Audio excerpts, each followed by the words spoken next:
A focal point of the total 24 Hours of Spa weekend is Superpole, and that is coming up. Welcome to a sunny Spa. We are getting closer to the start of the greatest GT3 race in the world. At 4:30 tomorrow afternoon, we know the bulk of the grid, apart from a few penalties to factor in, and apart from a car that hasn't been out in qualifying, only did a bit of the warm-up, and I'll explain why it was a bit of warm-up in a moment. But we need to sort out the top 20, and the 20 fastest cars on the average of the 4 parts of qualifying last evening are about to go in reverse order for 2 time laps in Superpole. The warm-up session has been curtailed just about halfway through. A sizable accident for Raffaele Marciello's ACA ASP Mercedes. Car damage, bit of barrier damage. And so what should have been a 30-minute warm-up session was been at the halfway point. This is the fabulous Spa circuit, 7 kilometres long, 21 turns in total. The start of the race will be opposite the endurance pits. You plunge downhill towards Eau Rouge, then flat through there, climb up Rally on the other side onto the Kemmel Straight, speed building all the while, up through 5th gear, speed nudging 260 plus kilometres an hour when you get up to Les Combes, through the left-handed element in the middle, and then that right-handed flick that takes you down towards Bruxelles. You're at the highest point of the circuit. Now you start to drop downhill out of Bruxelles, Speaker's Corner, to the daunting Pouhon. It's a long, fast, looping left-hander. It's 4th gear, it's 188 or so kilometres an hour. Then you go through the twiddly bits of Piff Path, the right-hander of Campus, and then the Courbe Paul Frere, where the road gets faster and it opens up a little bit more, bringing you on towards the run to Blanchimont. Speed building all the time through this section of the circuit, and then you're up towards the bus stop chicane, heavy braking, and then in turn you go right and left, flick over the Formula 1 timing line, which is the timing line used for the 24 hours itself. But of course, the lap is not entirely done, because you've got La Source hairpin to think about as well. Again, it's a heavy braking zone. There's lots of runoff on the outside, but it's a first gear, very tight hairpin for where the cars plunge downhill. The pit lane is this combination of the F1 pits and the endurance pits together. So it's a very long pit lane. And right now it is with the teams getting ready on their allotted times to release their cars for Superpole. You take, as I say, 2 laps. You take your quicker, and that is the time you use for the top 20 on the grid. It's going to be the top 19 effectively now, because the ACA ASP Mercedes, I fear, is damaged beyond repair. David Addison and John Watson trackside. Well, John, we've gone through all sorts of elements of the weekend. We've had pre-qualifying where people have been trying to get us set up. We've had qualifying where they're concerned about a time. We've had night practice where they're ticking boxes to make sure they've done the laps. And now we're into the really serious 2-shot qualifying session for Superpole. If a driver does well, it really matters. If he doesn't do well, oh, no, we don't need to be quick in Superpole, is the usual excuse. But everybody that goes out there wants to do well.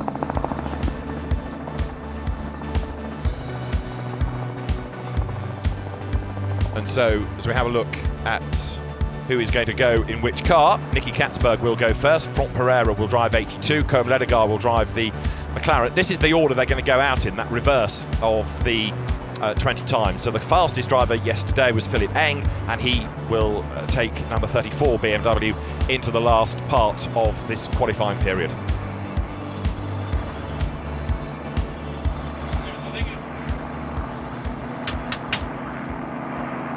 So we have the cars ready.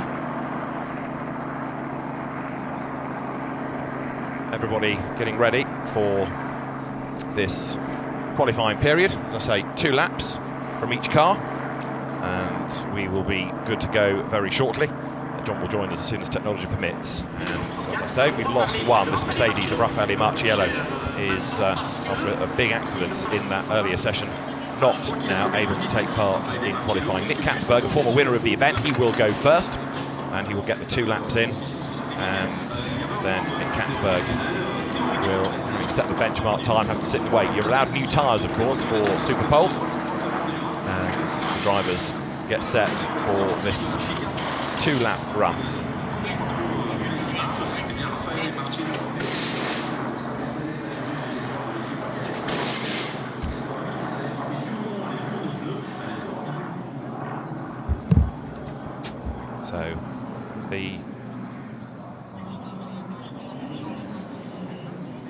So as the drivers are ready, we have Nick Katzberg to go first. BMW's bookend the order in all of this, and let's see what the times are going to be. Philippe Eng will drive 34, the Valkenhorst car at the very end, and Nick Katzberg for Rover Racing will go out first.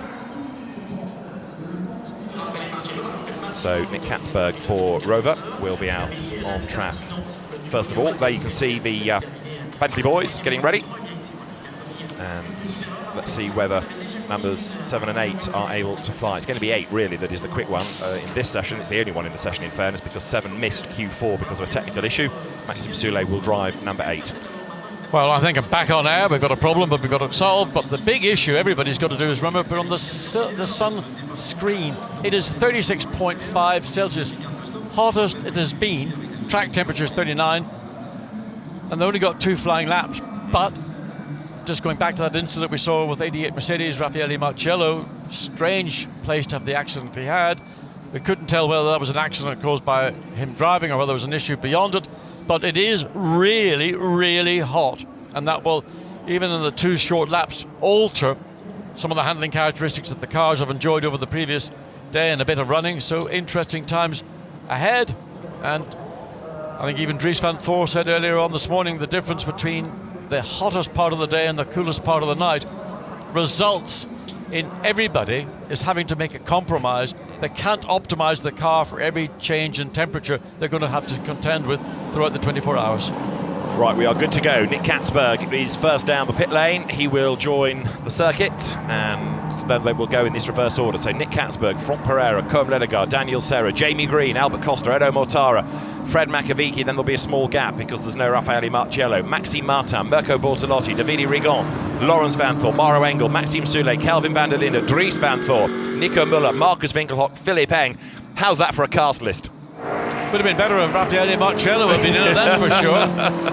I'm sorry if that 19 isn't quite good enough. Nick Katzberg, I mean, here is another, and there are so many, another proper GT racing star. Yes, I mean, Nicky Katzberg won here, 3 years ago in the BMW X3, I think it was the X4M. And that was another monster drive from the Dutchman back here in the M6. So look how dusty, that's the part of the track to the left where the Mercedes 88 went off. So, I mean, to try and get the track cleaned up, it's not going to affect the cars an awful lot, but nonetheless, whatever the residue is that is on the track, it'll get onto the left-hand side, wheels and tires, coming down into the right-hand Bruxelles.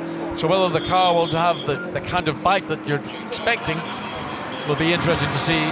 Certainly Nicky Katzberg, first car out on track, the first driver having to contend with those slightly changeable conditions on the exit of Lake Combe.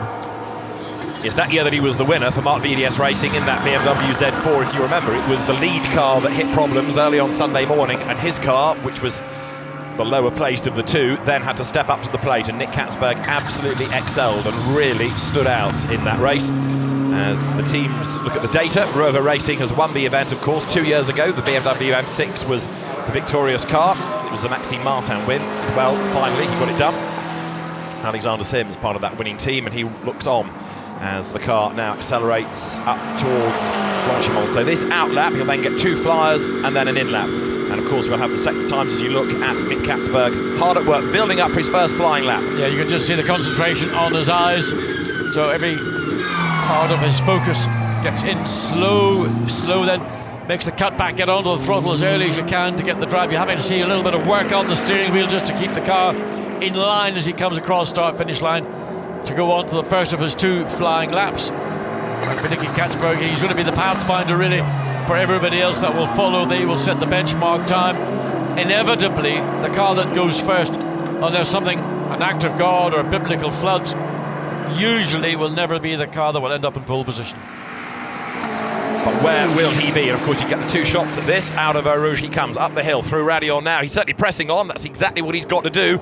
But the last thing you need, and Raffaele Marciello has proved the point, is to now go off the road and damage the car. So with a big race ahead, with a long 24 hours plus for the teams, Nick Katzberg needs to get through this. They all need to get through this unscathed. He sets the target time then in the first sector, the 40.050, and now uses a little bit of curb as he comes through the mid part of Les Combes. Katzberg, GT star, touring car star, over the brow, dust kicked up, down to Bruxelles. Yes, onto the brakes, again having to work the front of the car to get it to bite. That may be in part having to go through the residue of dust that was on the exit of Lake Combe. Team looking and wondering whether this is going to be a time that will see us start back on the 10th row of the grid, or will it be slightly further forward, running down the hill into Pujol. So the 2015 winner through that long left, the road plunging downhill, back onto the power now. Nick Katzberg to drag the car out the other side. The team studying the data, looking at how he's doing in the different sectors. The next one to go is going to be Pereira for Lamborghini, but let's focus on Nick Katzberg because he is going to offer up the target time.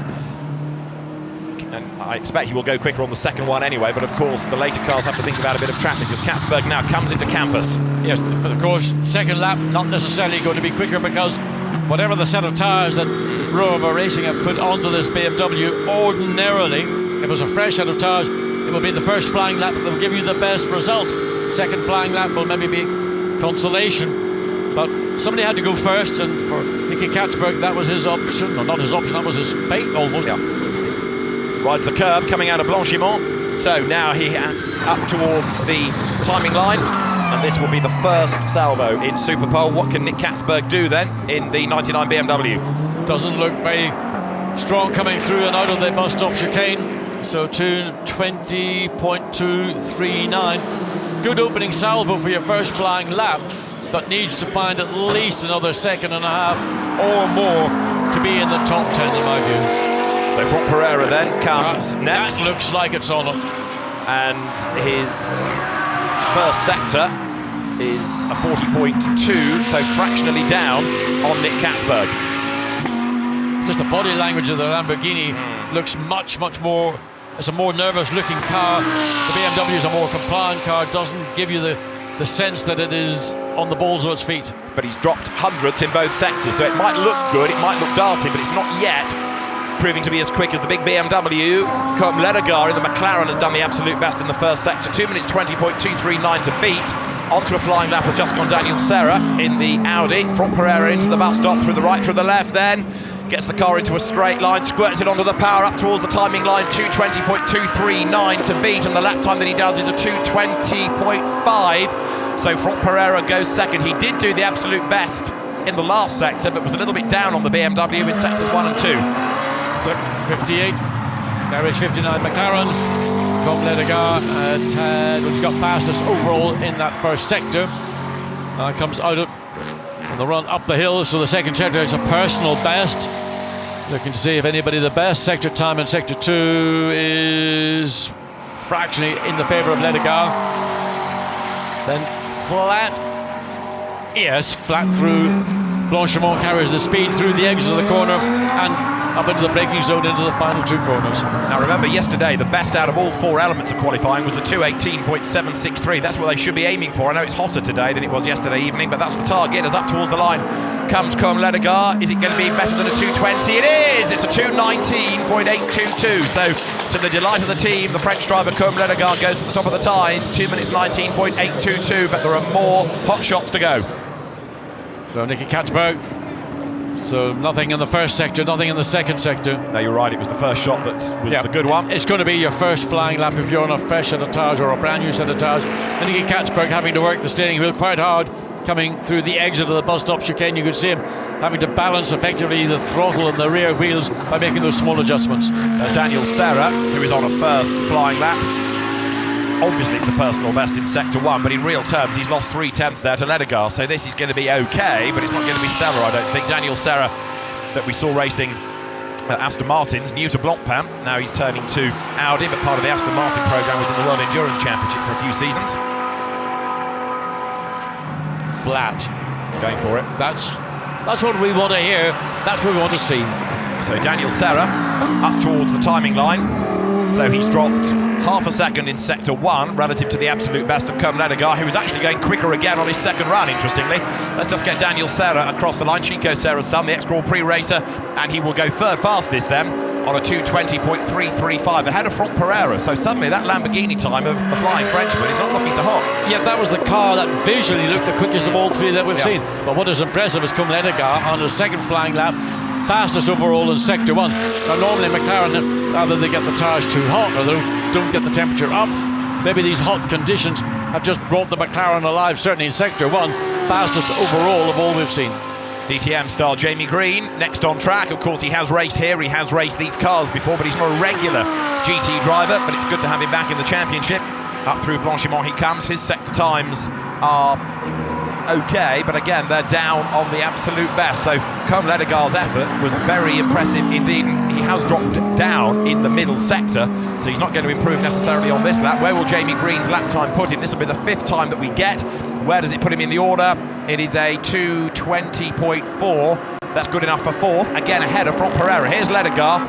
Absolute best sector 1, down in sector 2, and it goes quicker still. 2:19.512. Fantastic effort. Good effort. That last sector, he was fastest again overall.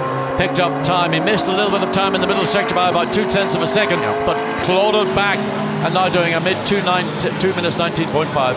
Tim Mullen there, the bespectacled former racer. If you remember, he was involved in a very nasty accident here a few years ago. Hasn't raced since, but still intrinsically involved in the McLaren project. Tim Mullen looks on as Colm Ledegaard then goes quicker on his second run. The first driver so to do. Now this is the Lexus. This is Albert Costa at the wheel. And okay, just listening to hear the Lexus. There's got a very muted exhaust note. It's hard to tell whether that was flat, but no doubt it will have been. But we're just seeing personal best first and second sector, and undoubtedly that'll be a personal best since it's his first flying lap. Now, where is the Lexus going to end up? It's going to probably be a 2:20 point something.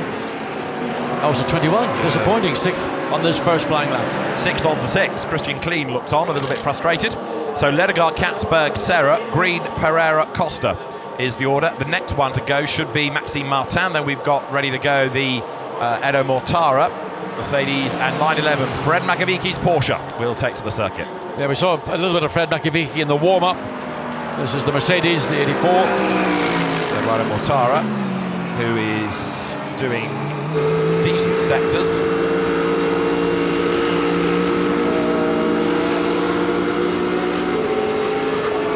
He just pulls a gear just before he comes into Blancpain, so 5th to 6th gear. Interesting choice of long 5th gear, which is probably principally there to get him through Eau Rouge and over the radio. So anything now better than a 2:19.5 is where you need to be aiming, and that is a 2:20.7. So 6th fastest, Eduardo Mortara, 2 minutes 20.770, ahead of Albert Costa in the Lexus. Here, 66th, this is Jamie Green's second effort, personal bests again, so he's gone quicker this time than last. He's got to try and improve on his own 2 minutes 20.492. He breaks the beam, 2:20.253. That's a good job, keeps him 4th fastest. Daniel Serra has consolidated, he's gone quicker in the second lap up to 2nd place. Fred Makaviki, let's do the personal best, but not anything to shout about in the middle sector.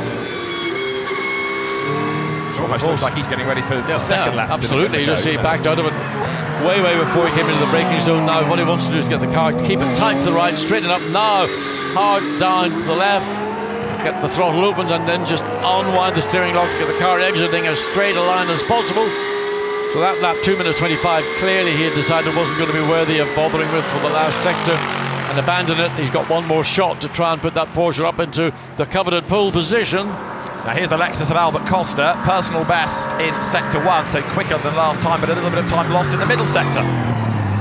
Oh, a bit clumsy over the curb. You could hear the bodywork grinding against the curb, so that'll shaved along with a bit of bodywork.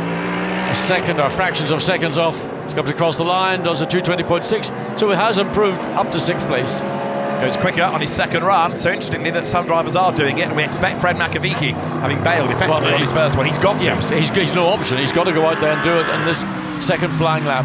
Eduardo Mortara here in 84 Mercedes, so he's now been bumped to the foot, 7th of the 7, but he's just done 2 better sectors on this second lap that he had on his first. Indeed he has, so watch the Mercedes 84 come up through the exit of Paul Frickerb up the hill into the first part of Blancpain, which is really just a little more than a curve. Then you attack the corner rail and he did pull 6th gear on his first flying lap. It's a strange set of ratios, I think, but if it works for them and they get the position, then it's all justified. Bit wide, bit aggressive, maybe trying to get the car too quick into the first part of the bus stop chicane. Compromises the exit. Let's look and see what he's going to do. Is it 2:20 point something? 20.5. So where does that put the Mercedes? 5th quickest, which is a good effort. So the order, Ledegaard, Serra, Katzberg, Green, Mortara, this Pereira, car Costa. is the car, David, right now. Fastest in overall second sector. Maxime Martin it is in the Aston Martin number 62. So it was a quick car yesterday evening from SRO Motorsport, Maxime Martin, Belgian hero, and he wants another victory on home soil. Factory driver for Aston Martin. Wrong. Overran into the first part, compromises the exit. That will cost him time. It still will be a quick time. It is quickest overall. Could have been quicker, and Norbert Haag and Wolfgang Schattling standing watching it. They think, well, we could have maybe got into the very, very high 2 minutes 18. Now, what about Fred Makovic down towards the bus stop? He has done an absolute best in the middle. He's done a personal best in the first sector. Up towards the timing line, he's got to be to 2:19.1. Can we get him into the 18s now as he comes up towards the timing line? Fred Makovic goes up to third fastest, 2:19.649. Well, could have done better possibly, but they'll be satisfied with that second row of the grid provisionally at this moment. Next to go is Mirko Bortolotti, and he has now done an absolute best in the middle sector. So 63 Lamborghini has got to beat a 2:19.183. Maxime Martin down in the first sector on his next lap. So Bortolotti coming up towards the end of his first flyer, trying now to get himself into the high 218s or the very, very low 19s. In he comes. Absolute best in the middle sector. It's purples you need to be looking for now. Bortolotti up towards the timing line. 2:17, 2:18, 2:19.697. That's only fourth quickest. Disappointing. Looked good in the middle sector, but didn't carry the speed. And again, I think it's always going to be in that final section, the bus stop chicane, where you can throw away all the good work. And the problem is, drivers think by going in quickly to the right-hand part, they'll pick up time. Wrong. You've got to be slow on the right-hand part and pick it all up on the exit to the left. Fred Makovic has had a lap time cancelled. So 9:11, lap cancelled. Which time? The second one or the first one? Doesn't tell us. But if he tumbles away from third, we'll know. So Fred Makovic, a lap time cancelled, and also 1:17, Lawrence Vanthoor is under investigation for his pit exit time. So both the Porsches could be in strife here. 72 Ferrari, Davide Rigon up towards the bus stop. Through the left-hander, personal best, obviously, but not significantly. Absolute bests over the timing line. Where does that put him? Second fastest with an absolute best in the last sector, 2:19.433. Good effort by the Ferrari, by Davide Rigon. So we've got an Aston Martin and a Ferrari now on provisional front row there. We look at Maxime Martin, and this is his second lap, and again the time you can see from the first and second sectors. Well, let's see what the final time. Well, it's a 2:20, so it's irrelevant. His time on the first flying lap, the time that still stands at 2:19.183. Now, remember I told you that Lawrence Vanthoor was under investigation for his pit exit time. The team saying they had an issue leaving the pit. The car didn't fire up correctly, and it was slow going down the pit lane. So they're trying to explain it away, but if you don't leave at your allotted time, you're given a little bit of grace, a few seconds either way. But if you're massively outside that, you're in trouble. So we'll see what develops. He hasn't even done a lap time yet. Mirko Bortolotti, personal best in Sector 1. Unfortunately, Sector 2 drifting away a little bit from the Italian as he climbs up the hill, flat out, absolutely 100% with this Lamborghini. Yes, that we were prepared to see in that purple, certainly green, but maybe the last sector he can claw a little bit back. And Lawrence Vanthoor has done the absolute best in the middle sector, number 117 Porsche. So here is Bortolotti. Let's see whether this can be an improvement. He's fifth on a 2:19.697. He needs to be in the 2:18s really, and it ain't going to happen. No, I think 2:20 is about his best. That's fifth place. Right, this is Vanthoor. This is the one to watch. This could put him top. He's got to now beat a 2:19.1 as he comes up towards the timing line, and it's a 2:19.8. The Porsche is only sixth fastest, absolute best in the middle, but it lost out towards the end of the lap. Back we go to the number 4 Mercedes. So this now, Maro Engel, indeed, who we know is a star in a Mercedes. So personal bests. And you get 3 personal bests, can give you a good time, 2:18, 2:19, 2:20. Disappointing. 8th fastest, 8th quickest. But can he wring anything out of the bag on the next lap? Davide Rigon, personal best, absolute best. He's got to find 0.251 of a second to go top. Can he get himself to the top of the time as he breaks the beam? And that is a 2:19.100. It's the fastest time so far. Cheers from the SMP Racing and AF Corsa guys. Davide Rigon on a 2:19.100 goes to the top of the times. Complimenti.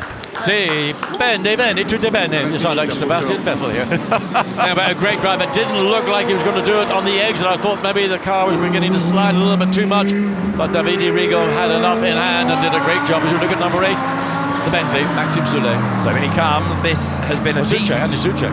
Luke Soulet, it is Maxime Soulet, yeah, on home soil. Birthday boy yesterday, up towards the timing line. Absolute not coming to him, but where will this lap put him? 2:19.7 ain't bad. So that is what, 6th fastest, 2:19.706. And Davide Rigon's lap time has been cancelled. Davide Rigon's lap time cancelled. The pole position lap has gone. So Maxime Martin is back at the top of the times. That may well have been for track limits. That's one again. This Laurens Vanthoor, personal best sector 1. What's he going to do at the exit? 2:03.889. He's got to do all the work now in this final sector of the circuit. Currently in 7th position. He would want to get that Porsche up, certainly up into the 3rd row of the grid at worst. So this lap, personal best sector 1, down in sector 2. Porsches are struggling a little bit here. The car very nervous under braking as it hops and bounces and darts left and right. Way up the curve goes Laurens Vanthoor. Trying to straighten up the exit. It's this part of the racetrack, and that was certainly taking a little bit more of the racetrack than maybe would have been intended in the design. Stays in 7th place. Way off track again coming out of the final turn, and that will be maybe looked at as being abuse of track limits. That was Kelvin van der Linde, number 29 Audi, going over the timing line. And van der Linde's lap puts him 3rd fastest, 2:19.493. Here's Mauro Engel then, in the Grunt & Go Mercedes. He's fallen down to 10th. Good in sector 1, not so good in sector 2. Up to the timing line, he's going to try and get a better lap than a 2:20. No, he's a 10th down, 2:20.209. So slower by a 10th than his previous lap. Here is Dries Vanthoor, the fastest man of the weekend. He did a 2:18.763 yesterday evening. An absolute best in the middle sector. Total commitment, and as Dries Vanthoor said, we know that we've got a quick car, but we don't have a car that is necessarily the most comfortable for us. We will have to make a compromise for the setup, for the daytime, the heat, the evening, the cool, and then what happens on Sunday, well, we don't know whether it's going to be wet, dry, or whatever. But Dries Vanthoor has been most impressive yet again here at Spa 24. Through the bus stop he comes. Now, can we get him into the 18s? Remember, it's a 2:19.183 to beat. 16, 17, it's looking good. There's 8 Bentley. Quickest of all, Dries Vanthoor, it's a 2:18.685. So Dries Vanthoor goes to the top of the times, then the Audi goes fastest. Here over the line is Maxime Soulet, 8th in 8 Bentley. That was a slower lap, it was a 2:19.7. But Dries Vanthoor, we just missed the end of the lap, but he has gone quickest of all. He's in the 18s again. Superb effort. I mean, he's been just outstanding. Watching him go through Eau Rouge last night, completely committed, nothing left whatsoever. Now, what about Nico Müller? He's doing decent sectors, but not absolutes. Of course, in the inter-Nissan battle between the Vanthoors, Dries' younger brother is quickest, and older brother Laurens is 9th. Nico Müller for WRT in the Audi R8 LMS into the bus stop. Where will this first lap put him, and can he go any quicker on his second? He's up towards the timing line now. We now know that an 18 is where you've got to be. Where will this put him? It's going to be a 19 potentially. It is. It's a 19.5. It's 6th fastest. Nico Müller, 2:19.551, goes 6th quickest. Kelvin van der Linde, ADAC GT Masters champion, Nürburgring 24-hour winner in the Land Motorsport Audi, the Wolfgang Land team car, currently is 4th. And as he comes over the timing line, this is the end of his second lap. Will he go any quicker? The answer is he does a 2:19.744, slower, stays 4th for now. So just 2 cars to go. Marcus Winkelhock in the 25 Audi, and then of course Philippe Eng in the Valkenhorst Motorsport BMW, a car that was quickest overall over the 4 qualifying sessions last evening. So you're riding aboard with Winkelhock, winner last year of course for Santalok, and he's hard on the brakes coming into the bus stop, rides the curve, turns through the right, then the left, and will accelerate his way up now towards the timing line. And Winkelhock's lap time will put him 6th fastest, a 2:19.515. But he's got another go, and you've got Philippe Eng in the Valkenhorst BMW still to get a time in as well. Big pressure for Philippe Eng. Let's go back to Dries Vanthoor. Look at that, fastest overall sector 1. Middle sector not really quite at the level he was on his first flying lap. Good entry, very good entry indeed from Dries Vanthoor. Didn't take too much of the curb on the inside. Got good track position to turn back to the left. Quicker again, Yeah, 2:18.578. Faster still, Dries Van Toor, 2 minutes 18.578. Two outstanding qualifying laps from the young Belgian driver. Now Philippe Eng, fastest, or personal best, first and second sectors.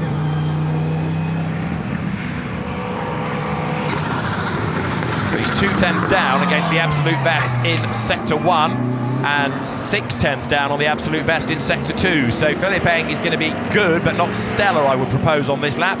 Up towards the timing line he comes, goes through. I think noticing the difference between the BMW and the Audi is that the Audi clearly is a much more nimble car in that bus stop chicane.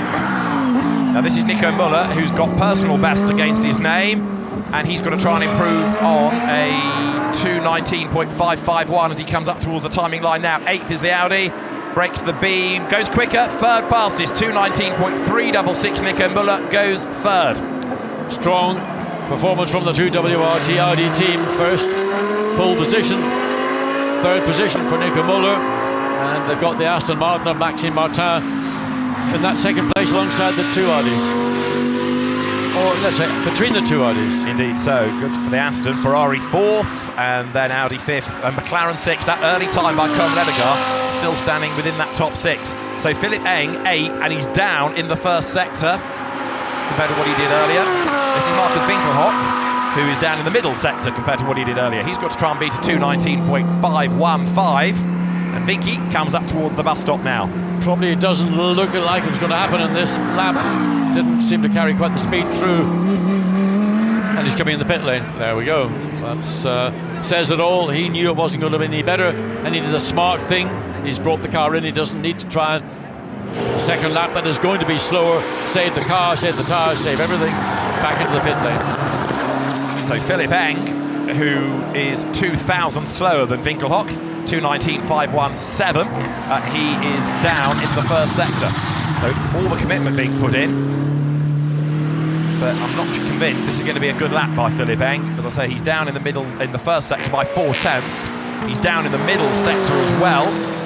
So Philippe Eng isn't going to improve on this lap. He is 7/10 of a second down in the middle sector, so no improvement, and therefore number 1 Audi, subject to any post-Super Pole dramas, is going to start from pole position thanks to Dries Van Toor. Yeah, I mean, an outstanding 2 laps from Dries Van Toor.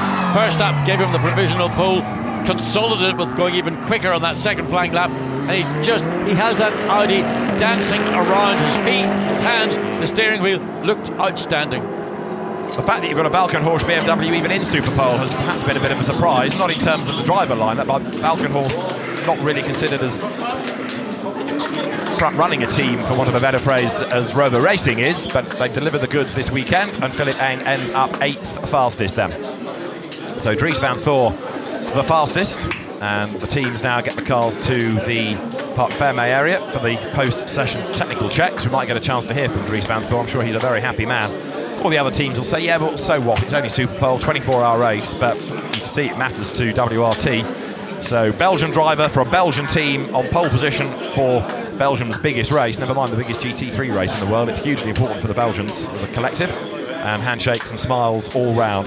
And for WRT, it's a 1-3 on the grid, and for the Belgian journalists, they've got a 1-2 to crow about, because Dries Van Toor then outpacing Maxime Martin, but by 6/10 of a second. That is quite a margin.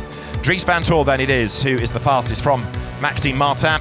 Nico Müller third ahead of Davide Rigon, who of course would have been second but for losing a lap time for track limits.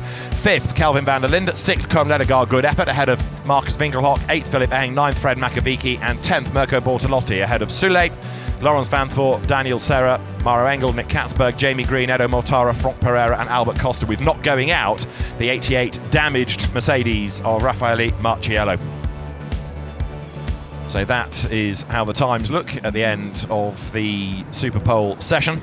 And we know there's a penalty to go to the number 911 Porsche because of the now 4 behavioural warning points accrued by Romain Dumas, 2 here and 2 from Paul Ricard. So you add those together and there's a grid drop coming. So 9th it is, but it's going to be 19th, I fear, on the grid by the time you've added the penalties. We'll confirm all that when we get to the build-up to the race tomorrow. 4:30 local time it will start. We'll be on air half an hour before. John will be on the grid to talk to some of the drivers. And the drivers are now going to the technical area. A 117 under investigation for the wrong pit exit time we talked about during the course of the session, and I'll explain why the team was relaying the message back to race control about the car not firing up, but we understand there might be 1 or 2 more being investigated as well. So let's have a look at some of the highlights of Superpole. A great job done by number 2 Audi, third fastest in the end, Nico Müller, going better on his second lap than on his first. Maxime Martin also doing a very good job in the Aston Martin, and of course he was one of the earlier drivers to go, but the Belgian driver managed to keep the time up there, 2:19.183, and